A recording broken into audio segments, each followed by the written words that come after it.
ఇక్కడ మీ MP level హెడ్గా ఉన్నాడు, చేయాలని తపనుంది, డెవలప్మెంట్ చేయాలని తపనుంది, ప్రపంచాన్ని చూశాడు, దేశంలో మంత్రిగా ఉన్నాడు.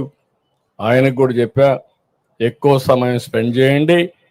ఇక్కడ రైతాంగం ఎవరైతే ఈ ప్రాంతంలో భూమి ఇచ్చారో వీళ్ళని ప్రయోజకులుగా తయారు చేయాలంటే ఏమేమి తయారు చేయాలనో ప్లానింగ్ తయారు చేయమని వారికి కూడా చెప్పా. నేను ఇంకొక మాట కూడా చెప్పాను, ఎక్కడ పోయినా మిమ్మల్ని గురించి ఆలోచిస్తాను. ఒక ఉదాహరణ ఎస్ఆర్ఎం విట్టుకు చెప్పాను. నేను ఎప్పుడు చెప్పేవాడిని, ఒకప్పుడు హైదరాబాద్లో మీరు చూస్తే ఎక్కువ భూమి పేదవాళ్ళకు ఉండేటివి. నేను పదే పదే చెప్పేవాడిని, మీరు భూమి అమ్మద్దండి, అమ్మేస్తే తక్కువ ధరగబోతుంది, దీని విలువ పెరుగుతుంది, మీరు పెట్టుకోమని చెప్పేవాడిని. కొంతమంది సరే అవసరాలు లేకుండా తెలియని తరం కూడా ఉండి అమ్మేవాళ్ళు. అమ్మితే డబ్బులు వస్తే ఏం చేయాలో తెలిసేది కాదు. అంత మునుపు 50,000, 30,000, 10,000 రూపాయలు అమ్మే ఎకరా 4 కోట్లు 5 కోట్లు అమ్మితే ఆ డబ్బులు ఎక్కడ పెట్టుకోవాలో తెలిసేది కదా. అప్పట్లోనే గోను సంచుల్లో పెట్టుకునేవాళ్ళు. నేను ఎప్పుడూ ఎగ్జాంపుల్ చెప్పేవాడిని, వీళ్ళంతా నేరుగా 5 స్టార్ హోటల్ పోయి కాస్ట్లీయెస్ట్ విస్కీ పేరు తెలియదు కానీ ఆ హోటల్లో ఉండి విస్కీ తాగాలనేవాళ్ళు. అప్పుడు నేను ఇవన్నీ మళ్ళీ చెప్పేవాడిని.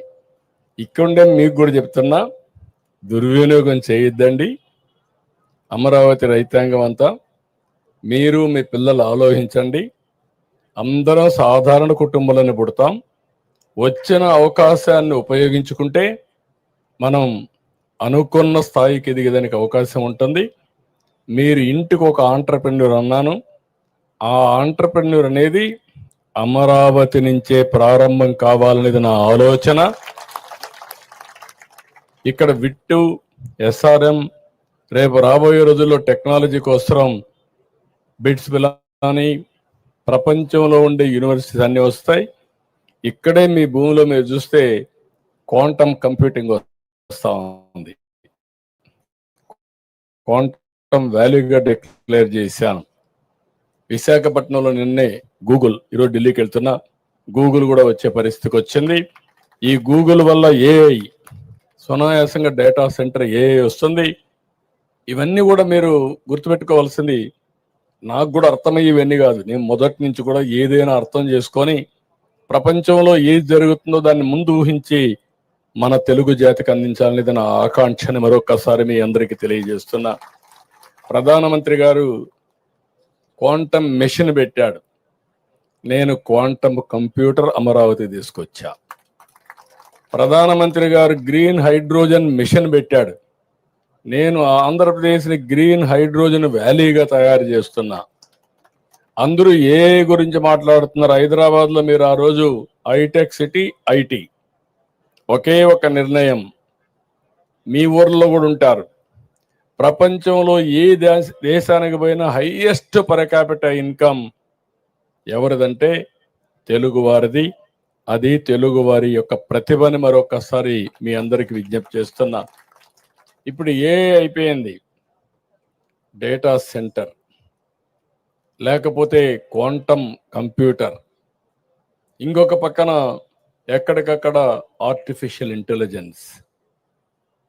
ఆర్టిఫిషియల్ ఇంటెలిజెన్స్ వల్ల నిర్ణయాలు చేయడం చాలా ఈజీ అవుతుంది, చాలా అక్యురసీ వస్తుంది. నేను ఇక్కడే ముగ్గురికి, నారాయణ గారికి చెప్తున్నా, నారాయణ గారు ఫస్ట్ నుంచి అసోసియేట్ అయ్యాడు, శ్రావణ్ కుమార్ ఫస్ట్ నుంచి అసోసియేట్ అయ్యాడు. మీతో సంబంధాలు పెట్టుకొని మిమ్మల్ని మెప్పించిన వ్యక్తులు.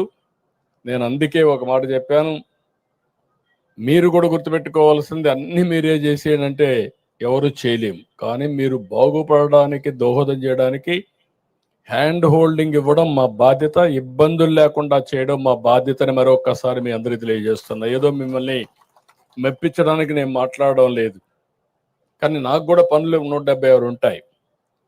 కానీ అన్ని చేయకపోతే మళ్ళీ నేను రాబోయే రోజుల్లో 5 ఏళ్ల తర్వాత మీరు గుర్తుపెట్టుకోవాలి, ఒకసారి చేసిన తప్పుకు మీరెంత అనుభవించారో, నేనెంత అనుభవించానో, రాష్ట్రం ఎంత అనుభవించిందో తెలిసింది. రాబోయే రోజుల్లో ఓటమి అనే మాట లేకుండా శాశ్వతంగా ఎన్డీఏ ఉండాలి.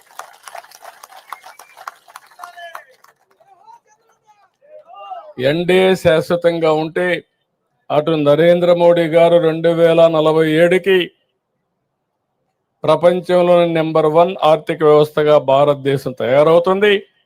దానికి ఇంజన్ గా ఆంధ్రప్రదేశ్ రాష్ట్రం ఉంటుందని మరొకసారి మీ అందరికీ విజ్ఞప్తి చేస్తున్నా.